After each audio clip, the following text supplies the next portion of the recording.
আসসালামু আলাইকুম। পার্ট 3 নিয়ে চলে এলাম দই চিকেনে।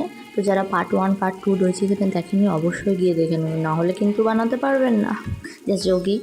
এবার আমি ফ্রাই করে রাখা চিকেনগুলো ঢেলে দিলাম, আর তারপরে একটু নাড়াচাড়া করে নেবো, জাস্ট কষিয়ে নেবো হালকা করে।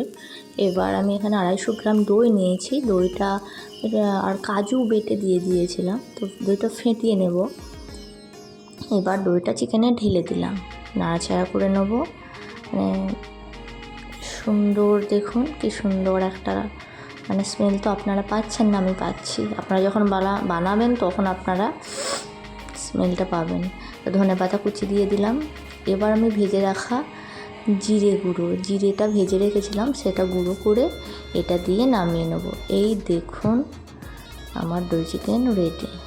তো আপনারা এইভাবে বানিয়ে ফেলুন আর সকলকে পরিবেশন করুন। ভিডিওটি ভালো লাগলে লাইক সাবস্ক্রাইব অবশ্যই করে দেবেন। আর টাটা।